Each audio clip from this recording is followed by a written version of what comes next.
je souhaiterais aujourd'hui partager avec vous un message intitulé « Venez à moi, vous tous qui êtes fatigués et chargés ». Le passage biblique d'aujourd'hui est tiré de Matthieu 11, 25 à 30. Lisons-les ensemble. À ce moment-là, Jésus prit la parole et dit « Je te suis reconnaissant, Père, Seigneur du ciel et de la terre, de ce que tu as caché ces choses aux sages et aux intelligents et les as révélées aux enfants. Oui, Père, je te suis reconnaissant car c'est ce que tu as voulu. Mon Père m'a tout donné, et personne ne connaît le Fils, si ce n'est le Père.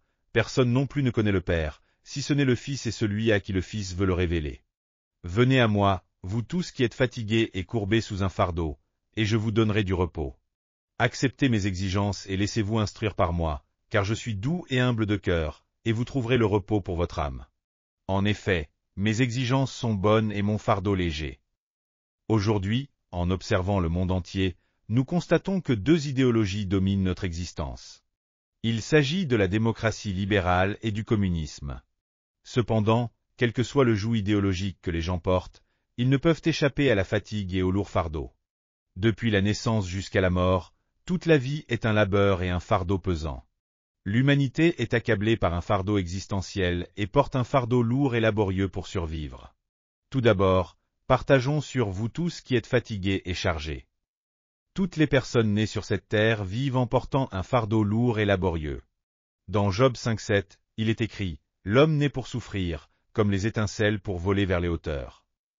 Cependant, une vie de labeur et de fardeau pesant n'était pas le dessein initial de Dieu pour l'humanité. Lorsque nous regardons le livre de la Genèse, nous voyons que Dieu a créé le ciel, la terre et tout ce qui s'y trouve, et qu'il a créé l'humanité en dernier.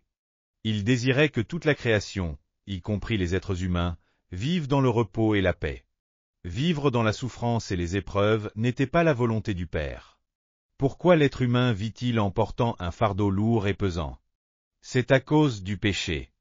Dans Genèse 3, nous voyons qu'après qu'Adam et Ève aient mangé le fruit de l'arbre de la connaissance du bien et du mal, Dieu a prononcé un châtiment, et c'est à ce moment-là que le mot labeur est apparu pour la première fois. Dieu a dit à la femme, « Tu enfanteras avec douleur », et à l'homme, « C'est à force de peine que tu en tireras ta nourriture tous les jours de ta vie. » La Bible nous dit que tous ont péché et sont privés de la gloire de Dieu. Le péché a dressé un mur entre nous et Dieu, nous empêchant de le rencontrer. Dans Romains 5,12, il est écrit « C'est pourquoi, comme par un seul homme le péché est entré dans le monde, et par le péché la mort. Ainsi la mort a passé sur tous les hommes, parce que tous ont péché. Ainsi, depuis Adam, tous les êtres humains nés sur cette terre sont tombés sous la domination de Satan, le prince de la puissance de l'air, et vivent sous le joug du péché, de l'impureté, de la maladie, de la pauvreté et de la mort. Cependant, Dieu voulait donner du repos à l'humanité qui avait perdu la paix. Dans Jérémie 29,11, il est écrit « Car je connais les projets que j'ai formés sur vous, dit l'Éternel, projets de paix et non de malheur, afin de vous donner un avenir et de l'espérance. » Ainsi, la volonté de Dieu est de nous donner l'espérance et la paix. Lorsqu'un navire est surchargé, il fait naufrage. Un bateau possède une ligne de charge maximale qui sert à mesurer si la cargaison dépasse la limite. Si cette limite est ignorée et que plus de poids est ajouté, le bateau finit par sombrer dans la mer. Il en va de même pour la vie humaine. Si le fardeau de la vie continue de s'alourdir sans relâche, il arrive un moment où il devient insupportable, et l'être humain s'effondre. Les divorces et les suicides, qui sont devenus des problèmes majeurs dans notre société actuelle, ne surgissent pas soudainement. Ce sont les fardeaux du stress et des soucis qui s'accumulent progressivement, jusqu'à ce qu'ils dépassent la limite, et c'est alors que la crise éclate. C'est pourquoi nous ne devons pas laisser ces fardeaux s'accumuler sans rien faire pour notre vie. Deuxièmement, partageons sur « Venez à moi, vous tous ». Jésus est mort sur la croix afin de porter le fardeau du péché de l'humanité à notre place. Dans Galates 3,13, il est écrit « Christ nous a rachetés de la malédiction de la loi, étant devenu malédiction pour nous, car il est écrit « Maudit est quiconque est pendu au bois ». Après avoir réglé le problème du péché à la croix, Jésus nous invite en disant « Venez à moi, vous tous ». Dans Matthieu 11,28, il est écrit « Venez à moi, vous tous qui êtes fatigués et chargés, et je vous donnerai du repos. » Beaucoup de gens cherchent du repos là où ils ne peuvent en trouver. C'est comme aller à un puits asséché pour chercher de l'eau. Certains cherchent du réconfort auprès des autres, tandis que d'autres espèrent trouver du repos dans des lieux de villégiature pittoresques. Mais aucune de ces choses ne peut offrir un repos véritable et éternel. Où pouvons-nous trouver le vrai repos? Saint Augustin a fait cette confession. Seigneur, je n'ai trouvé aucun véritable repos jusqu'à ce que je me sois reposé en toi. La femme que Jésus a rencontrée au puits de Samarie illustre parfaitement l'image d'une vie assoiffée et fatiguée. Cette femme portait un fardeau lourd et pesant dans sa vie. À cette femme épuisée par la vie, Jésus a dit: « Celui qui boira de l'eau que je lui donnerai n'aura jamais soif. Et l'eau que je lui donnerai deviendra en lui une source d'eau jaillissant jusque dans la vie éternelle. » Jean 4,14. Il faut croire en Jésus et venir à lui pour obtenir la vie éternelle et jouir du véritable repos. Aujourd'hui encore, Jésus nous dit: « Venez à moi, vous tous qui êtes fatigués et chargés, et je vous donnerai du repos. » Lorsqu'une personne organise une fête pour une bonne occasion, elle sélectionne parfois des proches ou des amis. Et lorsqu'elle envoie des invitations, elle peut choisir d'inviter seulement quelques dizaines de personnes. Mais Jésus invite tout le monde. Ce n'est pas une invitation sélective, mais une invitation ouverte à tous. « Venez tous », dit Jésus. Quiconque répond à cette invitation avec foi peut trouver du repos en Jésus. Ce n'est ni l'instruction, ni le statut social, ni la richesse, ni le pouvoir qui conditionne cette invitation. Que l'on soit pécheur, injuste, impur, rejeté, Jésus nous accepte sans condition si nous levons les yeux vers lui et venons à lui. Pourquoi les gens ne trouvent-ils pas le vrai repos et la vraie satisfaction? C'est parce que l'ordre des priorités est inversé. Dans 3 Jean 1,2, il est écrit: « Bien-aimé, je souhaite que tu prospères à tous égards et sois en bonne santé, comme prospère l'état de ton âme. » L'épanouissement de l'âme doit venir en premier. Il faut d'abord se réconcilier avec Dieu en purifiant son âme du péché, et ensuite, les affaires, la santé et toutes les autres bénédictions suivent. Pour que l'âme prospère, il faut bien croire en Jésus. Jésus est le seul Dieu qui peut pardonner nos péchés. C'est pourquoi, si nous croyons véritablement en Jésus, notre âme prospérera. Dans Deutéronome 32,10, il est écrit: « L'Éternel l'a trouvé dans une contrée déserte, dans une solitude aux hurlements sauvages. Il l'a entouré, il en a pris soin, il l'a gardé comme la prunelle de son œil. » La prunelle de l'œil est extrêmement précieuse et importante. C'est pourquoi elle bénéficie d'un triple mécanisme de protection. 1. Lorsqu'un danger approche, la paupière se ferme automatiquement, couvrant l'œil pour le protéger.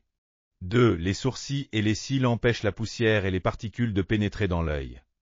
Les glandes lacrymales produisent des larmes qui nettoient immédiatement l'œil lorsqu'un corps étranger y entre. Ce qui est extraordinaire, c'est que Dieu nous protège comme la prunelle de ses yeux. Ainsi, nous ne devons jamais nous décourager ni désespérer, quelles que soient les circonstances. Si nous venons à Jésus, le péché et les impuretés du monde ne pourront pas nous submerger. Un enfant qui a ses parents n'a pas à s'inquiéter de ce qu'il va manger ou boire.